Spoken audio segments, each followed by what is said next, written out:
¿Estáis solos esta noche? Pues consideraos afortunados.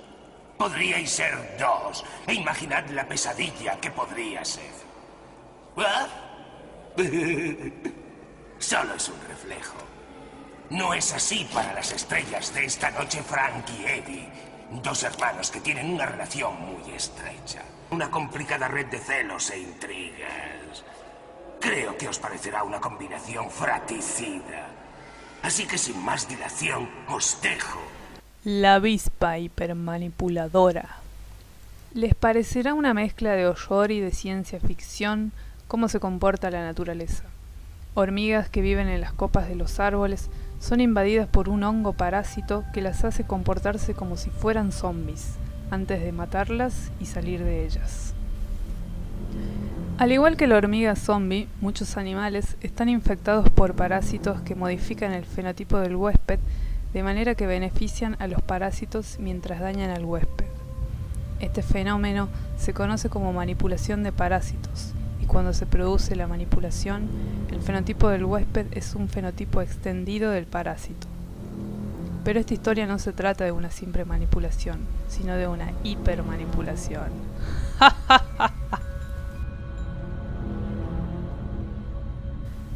La historia comienza en el sur de Estados Unidos, en un calmo y antiguo bosque de roble quercus virginiana y geminiata.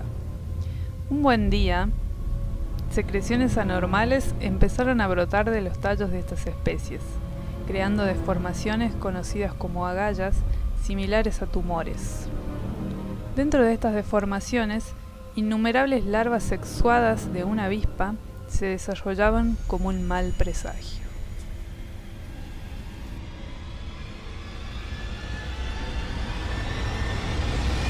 En el tallo también se encontraban estas malditas, pero la generación asexuada.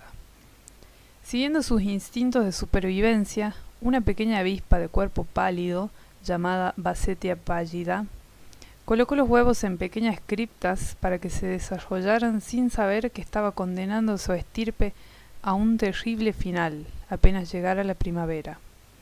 Las más suertudas podrían concluir el largo sueño, pero no todas. Maldito el momento en que apareció ella. Cualquiera pensaría que era su hermana, que pasaba a visitarla, pero no.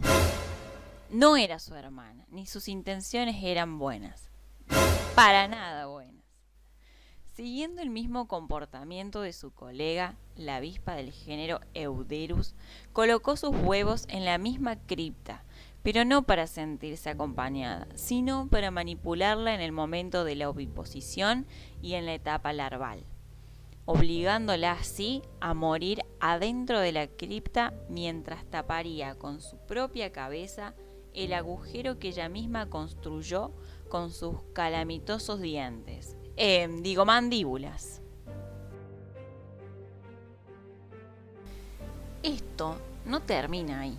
No conforme con matar a su hermana, cual Set, dios egipcio, quien encerró en una cripta, asesinó y mutiló a su hermano Siris, Euderus se hizo un festín con el cadáver de la otra avispa, hasta llegar a dejarla puro exoesqueleto, llegando así a la cabeza, agujereándola y finalmente liberándose de la maldita cripta.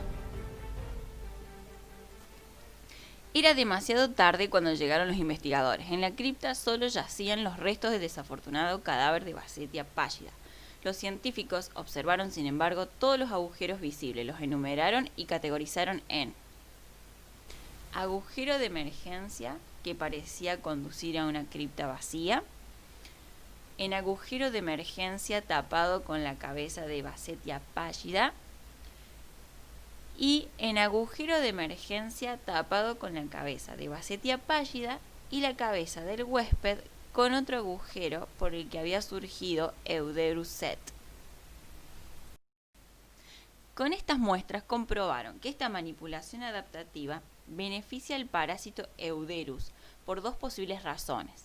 Primero, el tapón de cabeza de Bassetia continúa sellando la cripta de las condiciones abióticas externas que afectarían el desarrollo de Euderus.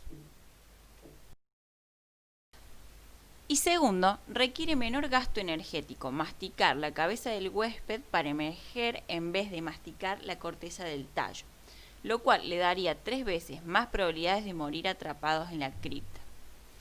Si Euderus es capaz de manipular a Basetia para crear y posteriormente tapar un agujero de emergencia, entonces Euderus solo necesitaría cortar o apartar la cabeza de Basetia pálida para emerger.